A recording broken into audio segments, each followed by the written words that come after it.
ആധുനിക സമ്പ്രദായത്തിലുള്ള ശിശുവിദ്യാഭ്യാസത്തെ നഴ്സറി വിദ്യാഭ്യാസം എന്നറിയപ്പെടുന്നു. കുട്ടികളുടെ മാനസികവും കായികവുമായ വളർച്ചയ്ക്ക് ആവശ്യമായ നല്ല ശീലങ്ങളും അറിവുകളും വികസിപ്പിക്കുന്നതിന് ഉതകുന്ന തരത്തിലുള്ള മാർഗനിർദ്ദേശങ്ങൾ നൽകി ഭാവി ജീവിതത്തിലേക്ക് സജ്ജരാക്കുന്ന ഒരു വിദ്യാലയത്തെ നമുക്കിന്ന് പരിചയപ്പെടാം. ഇത് saint Martha nursery school, Pariyaram. എൻ്റെ മകനും ഇവിടാണ് പഠിക്കുന്നത്. ഒരു രക്ഷിതാവ് എന്ന നിലയിൽ എനിക്ക് കുറച്ച് പറയാം. ഞങ്ങളുടെ തീരുമാനം തെറ്റായില്ലെന്ന്. 3 വയസ്സാകുമ്പോൾ അടുത്തുള്ള അംഗനവാടിയിൽ കുട്ടികളെ പഠിപ്പിക്കുക. തുടർന്ന് 4 വയസ്സ് മുതൽ ഇതുപോലുള്ള നഴ്സറി സ്കൂളുകളിലും. ഇനി നമുക്ക് ഈ വിദ്യാലയത്തിലോട്ട് കിടക്കാം. വ്യത്യസ്തമായ പഠന രീതികൾ. ഒരു കുട്ടിയും ഇനി മടിച്ച് നഴ്സറി സ്കൂൾ കാലഘട്ടം എന്ന ഈ വലിയ അവസരത്തെ ഇല്ലാതാക്കില്ല. ഇവിടെ വരാൻ ആരും മടിക്കില്ല. കാരണം ഈ പ്രായത്തിൽ കുട്ടികൾ ആഗ്രഹിക്കുന്നത് സ്നേഹമാണ്. അത് വാരിക്കോരി കൊടുത്ത് ഒരമ്മ കുഞ്ഞിന് അറിവ് പറഞ്ഞു കൊടുക്കും പോലെ ക്ഷമയോടെ ഓരോ കുട്ടിയുടെയും കയ്യിൽ പിടിച്ച് അറിവിൻ്റെ അക്ഷരങ്ങൾ പകർന്നു കൊടുക്കുന്ന കാഴ്ച. ഒരു ദിവസം ഒരു വിഷയം മാത്രം. അതാണ് ഇവിടുത്തെ പ്രത്യേകത. അമിതമായ കുട്ടികളെ പ്രയാസത്തിലാക്കാതെയുള്ള വിദ്യാഭ്യാസ രീതി. പറഞ്ഞു കൊടുത്ത അറിവ് ഓരോ കുട്ടിയും പഠിച്ചു എന്നുറപ്പുവരുത്തി പഠിപ്പിച്ച കാര്യങ്ങളെ ഇഷ്ടപ്പെട്ട വിനോദങ്ങളിലൂടെ അവരിലേക്ക് വീണ്ടും വീണ്ടും എത്തിക്കുന്നു. എഴുതാൻ മടിയന്മാരാണ് മിക്ക കുട്ടികളും. അവരുടെ വിരലുകളുടെ ബലക്കുറവാണ് അവരെ മടിയന്മാരാക്കുന്നത്.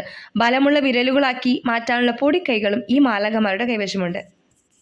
നമുക്കറിയാം, എല്ലാ കുട്ടികൾക്കും ഒരുപോലെ ആയിരിക്കില്ല മെമ്മറി പവർ. പക്ഷെ നമുക്ക് ഇങ്ങനെയുള്ള പഠന രീതികളിലൂടെ മെച്ചപ്പെടുത്തിയെടുക്കാൻ സാധിക്കും. അത് 4-5 വയസ്സ് മുതൽ തുടങ്ങണം. സമയം പാഴാക്കാനുള്ളതല്ല.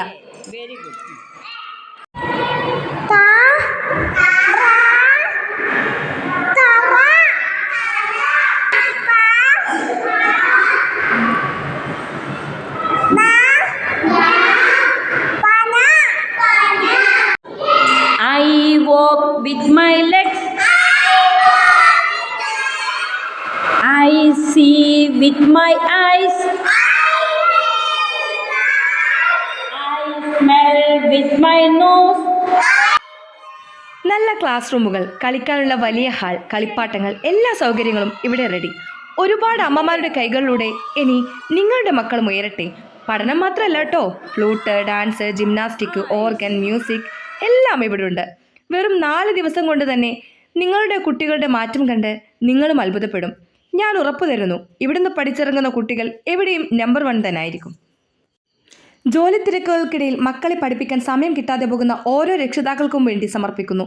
നല്ല നഴ്സറി സ്കൂളുകൾ നിങ്ങളുടെ നാട്ടിലും ഉണ്ടാകും. അത് കണ്ടെത്തുക. പിന്നെ നിങ്ങൾക്ക് നിങ്ങളുടെ മക്കളുടെ പഠനകാര്യത്തിൽ ടെൻഷൻ അടിക്കുകയേ വേണ്ട.